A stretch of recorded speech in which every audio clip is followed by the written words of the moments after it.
Sa gilid ng lungsod ng Maynila, ipinakilala sa atin ang isang binatang nagngangalang Eddie. Matagal na siyang naninirahan sa lungsod, iniwan ang kanyang ina at kapatid sa kanilang probinsya. Dahil sa sobrang abala ng kanyang trabaho, hindi siya nagkaroon ng pagkakataong umuwi sa kanilang bayan, ngunit kahit hindi sila nagkikita, patuloy pa rin siyang nagbibigay ng balita at regular na nagpapadala ng pera para sa kanyang ina at kapatid. Habang nasa lungsod, nakatira siya kasama ang kanyang kasintahan na si Ruth. Tuwing uuwi sila galing trabaho, hindi nila nakakalimutang gawin ang mga kasiyahang makamundo dahil wala silang ibang libangan kundi yon.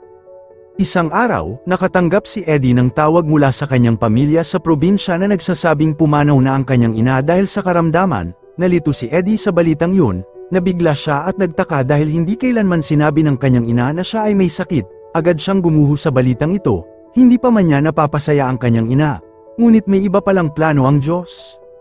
Humingi ng paumanhin si Eddie dahil sa ngayon ay hindi pa siya makakauwi sa probinsya dahil may trabahong hindi niya maaaring ipagpaliban.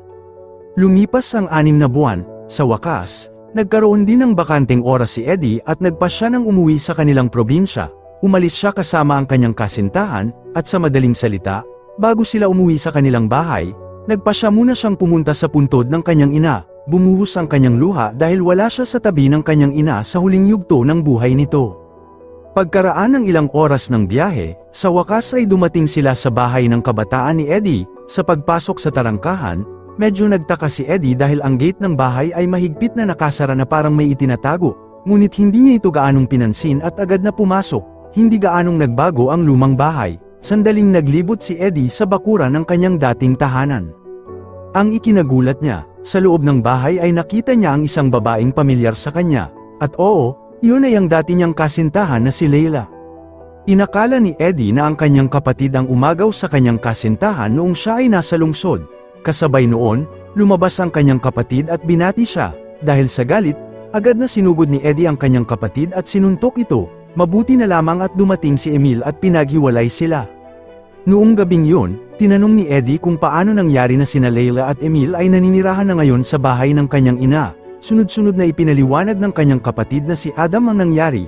Noong mga 2 taon na ang nakalipas, muling nag-asawa ang kanilang ina kay Emil. Ayon kay Adam, mabuti at tapat si Emil sa kanilang ina hanggang sa pumanaw ito. Inalagaan talaga ni Emil ang kanilang ina, lalo na noong pinakamatinding yugto nito. Pinayagan ng kanilang ina si Emil na manatili sa bahay, kaya sa hindi direktang paraan, si Emil ang naging amain nila. 3 buwan matapos pumanaw ang kanilang ina, nagpasya si Emil na makipagrelasyon kay Leila, at mga 2 linggo lamang ang nakalipas nang sila ay magpakasal at ngayon ay magkasama ng naninirahan sa bahay ng kanilang ina. Idinagdag ni Emil na wala siyang kaalam-alam na nagkaroon ng relasyon noon sina Leila at Eddie. Hiniling ni Eddie na maging mas mature si Emil. Dahil sa pagdating ni Eddie kasama ang kanyang kasintahang si Ruth, tuluyang nalito si Eddie. Hindi niya matanggap na may ibang taong naninirahan sa kanyang bahay noong kabataan niya. Mariin niyang kinundina at hiniling kina Emil at Leila na umalis sa bahay. Dahil dito, nagalit si Emil. Malakas niyang sinabi na siya ang nag-alaga sa kanilang ina. Samantalang si Eddie, kahit nasa lungsod, ay hindi man lamang alam na may malubhang sakit ang kanyang ina sa loob ng 4 na buwan bago ito pumanaw. Hindi raw naging mabuting anak si Eddie. Sinabi rin ni Emil na binigyan siya ng pahintulot ng kanilang ina na manatili sa bahay hanggat nais niya. Pinayagan din siya ng kanilang ina na mag-asawa muli at manirahan doon kasama si Adam. Nang marinig yun, napatahimik si Eddie. Napagtanto niya ang kanyang pagkukulang dahil sa sobrang pagkaabala sa kanyang buhay sa lungsod. Sa huli, nagpasya silang magpatawaran at kalimutan ang nangyari. Sina Eddie at Ruth ay nagpasya ring manatili ng ilang gabi sa bahay upang balikan ang mga alaala ng kanyang kabataan. Kinabukasan, may nangyaring kakaiba matapos umalis si Emil para magtrabaho. Biglang lumitaw si Adam sa likuran ni Leila at inanyayahan itong gumawa ng makamundong gawain. Tinanggihan ito ni Leila, marahil dahil iniisip pa rin niya ang kanyang dating kasintahan na si Eddie, ngunit hindi nagtagal ang pagtangging yun.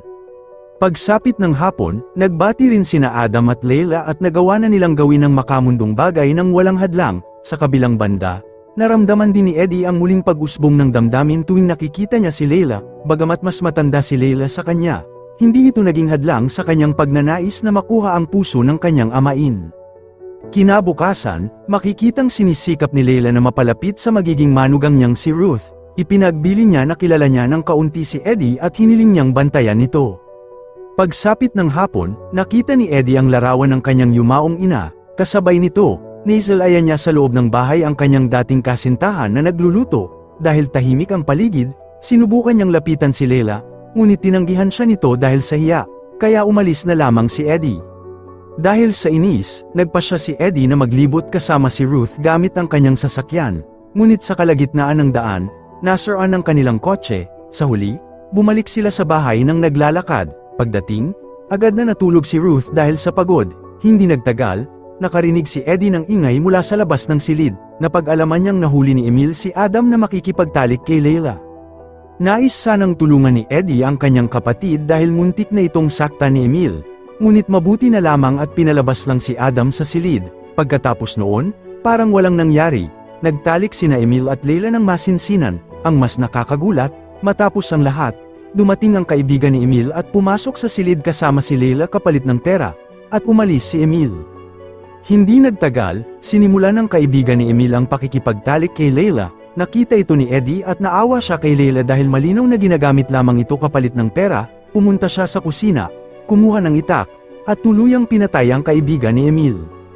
Pagkatapos noon, inilabas ni Eddie si Leila at ginaisan si Ruth. Ang tatlo ay nagtangkang tumakas mula sa bahay, ngunit sa bakuran, nakita nilang nagbabantay si Emil. Nang pumunta si Emil sa banyo, doon sila nakatakas, at dito nagtatapos ang pelikula sa isang nakakabiglang paraan. Maraming salamat sa inyong panonood. Kung nagustuhan nyo ang movie recaps for today, huwag kalimutang mag-subscribe at i-on ang notification bell.